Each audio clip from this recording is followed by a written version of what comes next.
everybody, and welcome to K-Tapes.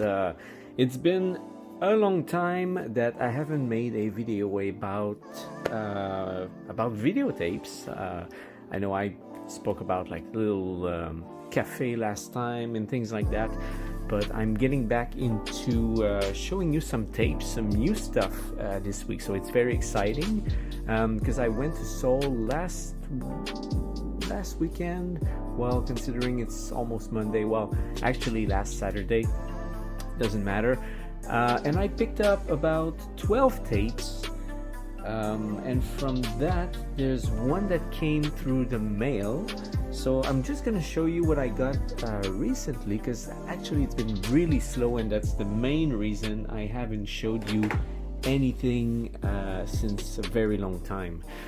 Seriously, I went to a few stores and nothing really popped up. I checked around, just found a few DVDs, nothing really worth showing. But today is totally different. So let's dive into this. The first tape I want to show you here, to be honest, I thought this was a Korean erotica of some sort. It's not. Am I disappointed? Well, a little bit, because I thought it was that weird Korean erotica mixed with horror, and usually those are really kind of oddballs because they don't know if they should commit to be a horror film or to be erotica, so it's kind of really interesting, but it's not. Actually, you can see perhaps the title right here, and that's the original title is called Bodyguard for the Dead. And it's a Hong Kong film. From, if I remember correctly, 1999. And it's a very cheap, kind of, I wouldn't say made for TV, but straight to video production. It was shot on video, very low budget. And I do believe I don't know if there's even like a Hong Kong release of that. But I looked around quickly, and I think there's like a VCD that exists. So yeah, that's pretty much it for this tape. Bodyguard for the Dead. I didn't watch it. I just quickly, checked the beginning, and yeah, I mean, it looks interesting. It looks fine, but very cheap, like very low budget film. Okay, let's jump into the second one, and still something now. It's really Korean. It's not a Hong Kong film, so this is a Korean film. I may have showed you this one before. It's a movie by the director, name is Nam Gi-nam. Cemetery by the Moonlight. The translation for this one is not always the same. It has like different wording for the Hangul, but it's a horror film. And again, I guess it's a teen today. It was made very, it looks amateur a little bit, sadly. And it was a big project at the time by director Nam Gi-nam, and supposedly he sort of ruined himself with this film because he put his own money, and the film actually did very poorly, sadly for him.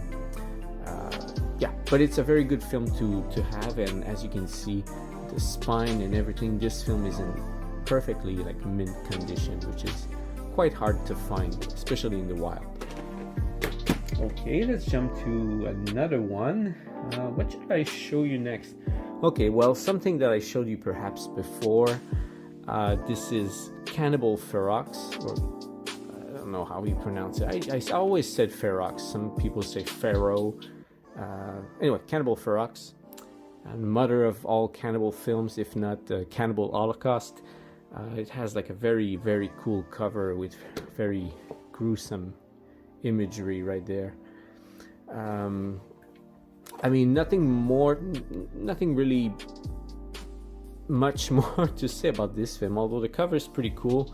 Here it has like a little, I mean, probably can focus, please. Yeah, a little problem on the spine, but this is actually the plastic more than the sleeve itself. Otherwise, very nice copy, very good shape. and you don't see it very often anymore. It used to be very common. This one, I wouldn't say that much common, but quite common. I would find at least a copy every year, if not two. Now it's quite rare. So that was a grab. What else? If we continue with horror films, well, this came as a surprise, because I've been on the lookout for this for a while and it never popped up. I mean, wherever I look, I never found this. It's Nightbreed. So there it is, the Korean release of Nightbreed. And once again, I didn't say it, but as you know, I always clean the tapes. So this one is it's very clean. So there you have it, Nightbreed, Korean release, very rare. It's the first copy I've ever found. So you have it there. Next, this one I found it before. I just happened to find it again. And well, it has an unfaded spine, which is always really welcome. So very beautiful copy for Amityville Part 2. I'm looking for Part 3 actually. I would have been very happy to find a Part 3 because I had this one not too long ago. Someone in the United States bought it, but this copy is quite gorgeous. If you're really into like the near mint unfaded tapes, this is great. Oh, and shout out to a friend of mine in Seoul who actually found it for me. He was just shopping in some record stores and he found like 2 or 3 tapes which he gave me. So well, we did a little trade, but very, very happy. So if the guy in question watches the video, well, thanks, buddy. Okay, next, again, another great horror film. This is perhaps the best, not the biggest surprise in the entire lot, but not far. I would say my second biggest surprise. First, this film I found it perhaps once or twice. Let's say twice, but never as mint as this. It's totally unfaded. I mean, it's hard to tell because, you know, it's black and white on the spine, but the red here is totally red, perfect. And here, the yellow is a bright yellow, and the pink is pink. So no sun fade whatsoever. So very beautiful copy. This is a mint copy, by the way. And the VHS tape inside is no exception. Oh, and I didn't tell you the title, by the way. This is Dr. Butcher MD. You'll ask me, why the wolf? Well, you know, it's Korean cover and they have to go a little bit wild with the creativity here and mix it up. So yeah, this is Dr. Butcher MD, mint copy. Okay, another horror film here. It's very B movie from the 80s once again, called The Devil of Night. The Devil of Night. The cover is just stunning. I mean, I checked online to see what was the US release of that, and I must say the Korean release probably blows the American release away. I mean, the artwork is just beautiful. Back you have some cool screenshots, and there you have it for The Devil of Night. Okay. Oh, this one also was a one of the purchases from my buddy in Seoul, and it's well, Sleepaway Camp. I think this imagery is from part 2 or even part 3. But I checked it in the VCR and it is Sleepaway Camp Part 1. And surprise, surprise, it's unfaded near mint. Very beautiful copy. And once again, another tape, and you have Nightmare on Elm Street, Freddy Krueger. Nothing to do with the film, but hey, let's be creative here. So yeah, once again, I've never found a copy of this. First time. And it's a mint one, so I'm really happy about this. Okay, we have 3 more to go. Let's go with a little double bill here. No, I'm going to show you this one first. So the first one, well, Ilsa, Tigress of Siberia. Tigress. My English is so terrible. Tigress of Siberia. Anyway, you see it here. This film, I had it before. I think I had been told maybe found 4 copies perhaps. One was in good condition, the other one was horrible, and another one was fine. This one turned out to be shrink wrapped. It was still shrink wrapped, and I have the shrink wrap to prove it right here. And as you can see, it's just not, as you know, sometimes some sellers, they'll just reshrink the tape to make it look like new. I mean, back in the day.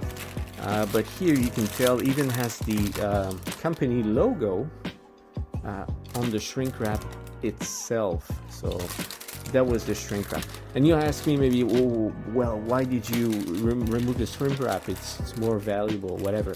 Well, the first thing is, sometimes those tapes, they were not kept in very good storage facilities. So what happened is, inside the tape might have been moldy, and guess what? It had a bit of mold, which I had to clean. And now, of course, it is perfectly clean, perfectly mint, as you can see. It was like very minimal, but still, I mean, it could have gotten worse. And the very annoying thing about this release right here, this tape that I found, again, near mint, shrink wrapped, almost unfaded. I mean, it has some sunfade. You see it's pink, and here it's red. It's right here. You see, whoops, focus is bad. Okay. So it's been ripped. So what happened is, when I opened it up and I cleaned the clamshell, the sleeve got fused with the plastic, probably because of, again, bad storage, humidity, and you name it. So yeah, it has a bit of damage on the side due to that. But otherwise, hey, it's a mint copy. I mean, except for this little thing here, it's a mint copy, really. And perhaps a bit of sun fade on the spine, but yeah, beautiful copy. Okay, and since we started with Ilsa, let's almost finish with Ilsa. Here is Ilsa Wicked Warden. This one, I found another copy prior to this one, and it sold for quite a lot of money to someone in the States once again. And I've never found a copy before, so this is actually my second copy. And maybe the other one was slightly better shape, or they were pretty much the same. I mean, they both had like a very light sun fade on the spine, but otherwise beautiful copies. This one has like, I don't know if you can see it, it has like a little tiny rip here because I changed the clamshell. It was kind of busted right here, so it kind of ripped. Now, I mean, it looks clean, it looks fine. I mean, if you put on a shelf, I mean, no complaint here. It's fine, it's okay. But when I found it, it was a bit damaged. But anyway, it's still beautiful copy. I mean, perfectly collectible. And this film, once again, in the within the Ilsa films, I would say is the rarest one. And strangely enough, is the only one that was released much later. The previous ones, the other films, were all released back in the late 80s. But this one looks like, I can see it's too small, but I'm guessing like 2000, 1999, or 2001, like very late 90s or very early 2000. So that was the only one that had a much later release, and that's probably that's probably why it is so rare, because no one was really much buying tapes at the time. They were all jumping onto DVDs, so perhaps that's the reason. And the last tape, this was, I grabbed that on the internet. I paid a lot of money for it, and to be honest, it was simply because I knew someone who wanted it, and I knew that if I don't grab it while it's there, someone else will, and I will have to wait months, if not years, to see this popping up again for sale. So I went all in, I paid the price, I bought it. But for most of you, maybe you don't know this film. Simply, you need to be, I guess, a Kung Fu fan or a Korean film fan. This actress was very famous in Korea again back in the days. She vanished from, she stopped doing movies. I guess there were like some scandals. I don't know the whole story about her, but she was kind of a very pretty lady at the time. And like mid or even maybe late 80s, she stopped doing films. Anyway, but that's not, the point is not really her with this film. Is it has Kim Tae-jung. Kim Tae-jung is you see him here, you see him here, and over here. And if you don't know Kim Tae-jung, he was the actor who actually replaced Bruce Lee in the scenes of Game of Death. So as you know, Game of Death only has the pagoda, the 3-4 floors where he fights like someone on each floor. That is at the end of the film, but the rest of the film they have to use like a body double pretty much. And they used this guy who's Korean. Again, his name is Kim Tae-jung. And anyway, he did a few other films, and he did this one, and that one was super sought after by people who love his films and want to see more about his films, because that didn't come out outside of Korea, so it's super rare. And the title is called Miss, Please Be Patient, and it's like a kung fu comedy. It's not an amazing film. It's not a bad film either. It's typical 80s, like early 80s kung fu comedy that was made in Korea, so kind of like low budget. And, the humor is what it is, but anyway. But if you're a fan of kung fu films, this is definitely a very, very rare piece. And even in Korea, this sells for a lot of money. I know sometimes, let's be honest, like many Korean tapes do not sell for that much money, like horror stuff, people are not into that. But Korean dramas, Korean films, animation, and kids movies do sell sometimes for a lot of money in Korea, because there are not that many Korean collectors, but the ones that are there, they will spend big money on this. So there you have it, guys. So yeah, today I grabbed all these movies. It was wonderful because, like I said, I didn't buy many tapes recently, and I had to reorganize all my inventory. So I'm trying to be, I wouldn't say cautious with what I buy, but I would just, grab stuff that I know maybe I can sell, I can trade, or that is an upgrade of a tape that I have, but perhaps the sleeve that I found is in, like this one, better condition than the one I own already. So yeah, I'm not going on like crazy spending these days, so just keeping it simple and just grabbing the really cool stuff. So thank you guys. That's it for this week. I hope I can come back soon enough. I kind of make a video every month. It's not very productive, but I hope I can come back and make more, and especially if I find like cool stuff along the in a week or two, who knows, I will post them. I always post everything that I know I never posted before, or that can be fun to check. So that's it. Thank you guys. Don't forget to subscribe, put a like if you like the video, and see you again next time.